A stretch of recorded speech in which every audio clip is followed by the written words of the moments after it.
ஐயா சொல்லுங்க. ஐயா சிவாய வணக்கம் ஐயா. வணக்கம் சொல்லுங்க. அண்ணாமலை என் மண் என் மக்கள் சொல்லி யாத்திரை போனார்ல. ஆமா. தெரியாம தான் கேட்கிறேன், தெரிஞ்சுக்கிட்டுலாம் கேட்கல, தெரியாம தான் கேட்கிறேன். தெரிஞ்சுதான் எதுக்காக எடப்பாடி போதுங்கிறக்கா எதுக்கு தெரியணும்ல. பிஜேபி ஒரு கட்சி இருக்கு, அந்த கட்சியில இருந்தாலும் முதலமைச்சரை கொண்டு வந்து யார் ஆசைப்படுவாங்க? சரி விடுங்க. இன்னைக்கு தமிழ்நாட்டுல ஒண்ணு புரிஞ்சுக்கோங்க ஐயா, கூட்டணி இல்லாம பழந்துன்னு கொட்டப்பட்ட கட்சியே மண்ணை கவுது. அப்படிங்கும்போது கூட்டணி அவசியம்தான். ஆனா அண்ணாமலை தலைமையில கூட்டணி அமைச்சிருக்கணும், அதுதான் எல்லா பாஜக தொண்டர்களுடைய விருப்பம். இப்ப இது அண்ணாமலைஜியோட மனசாட்சிக்கே தெரியும். அதாவது அவருக்கே உறுத்ததான் செய்யும். இவர் பாடுபட்டது, தெரு தெருவா போய் நடந்து திரிஞ்சு மக்களை சந்திச்சு இவ்வளவு கட்சி வளர்த்து கொண்டு வந்ததெல்லாம் தாமரைய மலர வைக்கணுங்கிறதுக்காக தான் அவரு பாடுபட்டாரு. ஆனா பாஜக தலைமை என்ன நினைக்குது, வானதி சீனிவாசன், நயினார் நாகேந்திரன், வினோத் பி செல்வம், இப்ப இன்னும் நிறைய பேர் இருக்காங்க பாருங்க, வேற என்ன ரெட்டி, அமர் பிரசாத் ரெட்டி, இது போன்றவர்களை எம்எல்ஏ ஆக்கணும் அப்படின்னு மத்திய பாஜக தலைமை நினைக்குது. ஏன்னா அவங்க எல்லாம் பெரிய தியாகிகள்லாம். அப்புறம் பொன் ராதாகிருஷ்ணன், அப்புறம் இன்னும் நிறைய பேர் தியாகிகள் இருக்காங்கன்னு வச்சுக்கோங்களேன் தமிழ்நாட்டுல. பிஜேபி கட்சியில இன்னும் நிறைய தியாகிகள் கமலாலயத்தில் இருக்காங்க. அவங்களெல்லாம் ஒருவேளை அவங்கள சட்டமன்றத்துக்கு அனுப்பி இன்னும் தமிழிசை இருக்காங்க. ஏன்னா அவங்களாம் பாஜகவுக்காக ரொம்ப வாழ்க்கையை தியாகம் பண்ணவங்க, அடி வாங்கி. அதனால அந்த தியாகிகள் எல்லாம் எம்எல்ஏ ஆக்கி உண்ணாவிரதம்லாம் இருந்து பல நல்ல விஷயத்தை தமிழ்நாடு கொண்டு வந்தவங்கல்ல.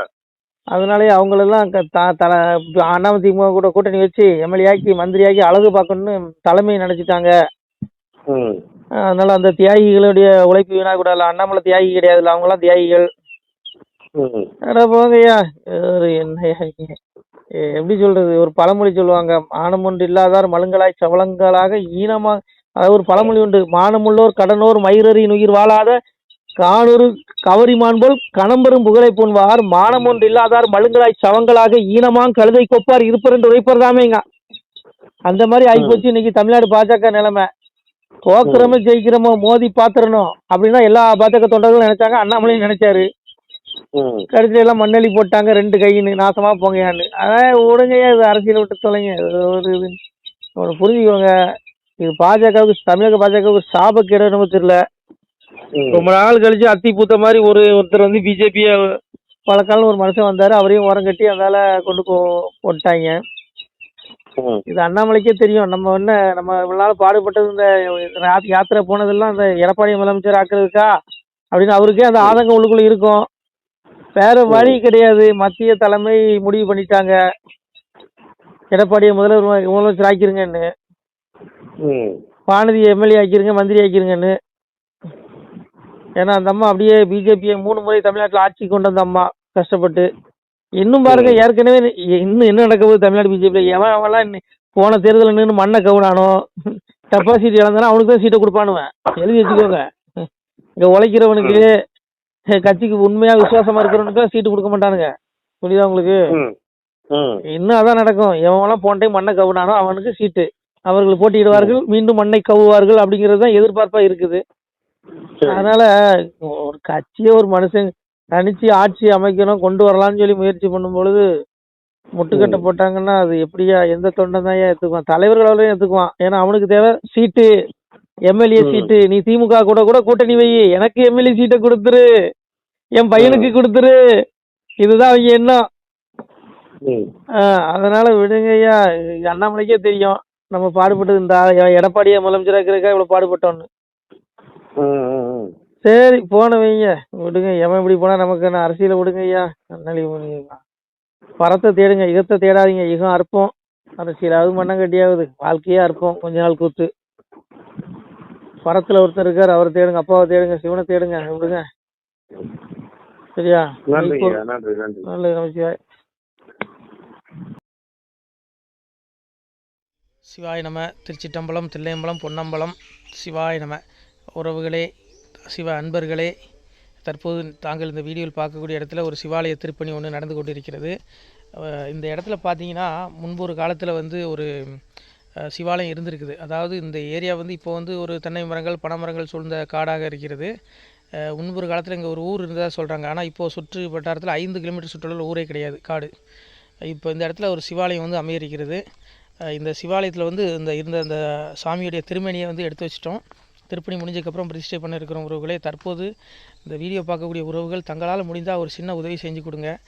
எங்கள் இடத்துல பொருளாதாரம் இல்லை, அதனால் பார்த்திங்கன்னா அந்த வேலையெல்லாம் அப்படியே நின்று போச்சு. பாருங்கள், இந்த அப்படியே பாதியிலே நிற்கிது இந்த சிவாலய திருப்பணி வந்து. பக்த கோடிகள், அன்பு உள்ளங்கள், தயவுசெய்து நீங்கள் உதவி செய்ய விருப்பமுள்ள உறவுகள் உதவுங்க. உங்களுக்கு கோடி புண்ணியம் கிடைக்கும். இந்த சாமியோடைய அருள் அனுகிரகம் உங்களுக்கு கண்டிப்பாக கிடைக்கும். இது வந்து ஒரு புகழ்பெற்ற சிவாலயம் கூட சொல்லலாம். சாமியோட திருமேனியை எடுத்து வச்சிட்டோம். இந்த இடத்துல பார்த்திங்கன்னா ஒரு வாசி தண்டம் இருக்குது. அந்த காலத்தில் ஒரு முனிவர் யாரோ தவம் செஞ்சுருக்காங்க. அவங்களுடைய வாசி தண்டம் அவர் திருக்கரங்களால் எழுதின ஓலைச்சுவடி கூட இன்றும் இருக்குது, இன்னும் பாதுகாக்கப்பட்டு வருது. அது கோயில் திருப்பணி முடிஞ்சதுமே அதையும் நாங்கள் அந்த வழிபாட்டுக்கு வச்சுடுவோம். இந்த சிவாலய திருப்பணி வந்து சாமி திருநாமம் வந்து முக்தீஸ்வரர் அப்படிங்கிற திருநாமத்தில் வழங்குறாரு. நெல்லை மாவட்டம் நாங்குநேரி தாலுகாவில் இந்த சிவாலயம் அமைய இருக்கிறது உறவுகளே. இந்த வீடியோ பார்க்கக்கூடியவங்க ஒரு 2 பேருக்காவது கொஞ்சம் ஷேர் பண்ணுங்கள். இந்த வீடியோ பார்க்கக்கூடிய யாராவது ஒரு சின்ன உதவி செஞ்சால் இந்த ஆலய திருப்பணி வந்து கண்டிப்பாக நாங்கள் வெற்றிகரமாக முடிச்சுடுவோம். பாருங்கள், அந்த வேலை எல்லாமே அப்படியே நிற்கிது. கல்லெல்லாம் இறக்கி போட்டிருக்கோம். இன்னும் நிறைய கற்கள் தேவைப்படுது. சுவாமியோடைய அந்த திருக்கோபுரம் பார்த்திங்கன்னா லிங்க வடிவிலே அமைக்க இருக்கிறோம். உதவுங்கள் உறவுகளே. உங்களுக்கு அப்பா சிவபெருமானுடைய அருள் நிச்சயம் கிடைக்கும். எம்பெருமான் சொல்வான், வாழுவீர் தாழ்வில்லாமல் மக்களும் கிளைகள் கொஞ்சி நாளுமே மகிழ்ச்சியை கூர்ந்து நலமுடன் வாழும்போது நீளுமே எனது செங்கோல் நீதியும் நெறிபோல் வந்து ஆளுமே உங்கள் தன்னை அன்புடன் அலையாவண்ணம். உங்களை எம்பெருமானுடைய அப்பாவுடைய திருவாசகத்தாலேயே வாழ்த்துறோம் உறவுகளே. ஆணுடன் பெண்ணும் பெற்று அதிகமாய் செல்வமாகி தானுடன் நினைவுமுற்று தர்மமும் நெறியும் கற்று வேணும்னில் காலமெல்லாம் வெள்ளியர் உடனே வாழ்ந்து போனுதல் கமலநாதன் பொற்பதம் பெற்று வாழ்வீர். அந்த ஈசனுடைய பொற்பதம் நிச்சயம் கிடைக்கும். உங்களுக்கு இகத்திலும் சுகம், பரத்திலும் சுகம். உங்களுடைய கர்ம வினைகள் மன்னிக்கப்பட்டு உங்களுக்கு நிச்சயம் மோட்ச வீடு கிடைக்கும். இகத்தில் பூரண ஆயுளுடன் நோய் நொடி இல்லாமல் வாழ்ந்து நீங்கள் பரவாழ்வும் பெறுவீர்கள் உறவுகளே. மக்களே, நீங்கள் எல்லாம் வாழ்பொன்னம் பதியிற் சென்று முக்கியமான யுகநில மதிலே தன்னால் கக்கிய பொன்கள் ஸ்வர்ணம் கைமணம் குளிர அன்னம் பொக்கிஷம் நிறைய வைத்து புகழ உண்டு இனிதாய் வாழ்வீர். இந்த இகவாழ்வும் பரவாழ்வும் உங்களுக்கு சுகப்பட அப்பன் ஈசனர்களால் வாழ்த்துகிறோம். இந்த திருப்பணிக்கு உதவி செய்ய ஒரு ஜிபே எண் சொல்கிறோம். இந்த எண்ணில் நீங்கள் உதவலாம். நீங்கள் இந்த எண்ணிலே நீங்கள் தொடர்பு கொள்ளலாம். ஜிபே, ஃபோன்பே, வாட்ஸ்அப் எல்லாம் இந்த நம்பர் தான். 93 85 44 31 06 93 85 44 31 06. இந்த எண்ணில் நீங்கள் உதவலாம், தொடர்பும் கொள்ளலாம். வாட்ஸ்அப்பு இந்த எண்ணு தான், ஜிபே இந்த எண்ணு தான் உறவுகளே.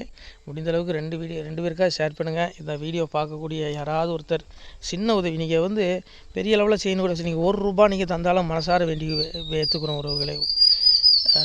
உதவுங்கள். முடிஞ்ச அளவுக்கு கொஞ்சம் ஷேர் பண்ணுங்கள். நன்றி. சிவாய நம. திருச்சிற்றம்பலம், தில்லையம்பலம், பொன்னம்பலம்.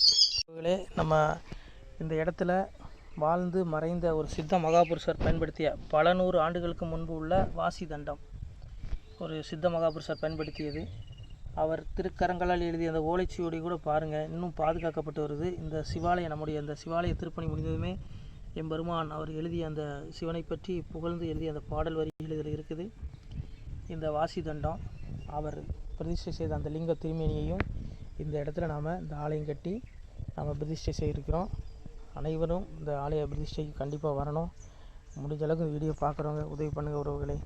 பொருளாதாரம் இல்லாமல் திருப்பணி நின்று போச்சு. முடிஞ்ச அளவுக்கு ஷேர் பண்ணுங்கள், உதவுங்க. நன்றி. நம சிவாய. திருச்சிற்றம்பலம், தில்லையம்பலம், பொன்னம்பலம். இந்த புண்ணிய பலம் தங்களுக்கு கோடான கோடியாக வரும் உறவுகளை. நம சிவாய.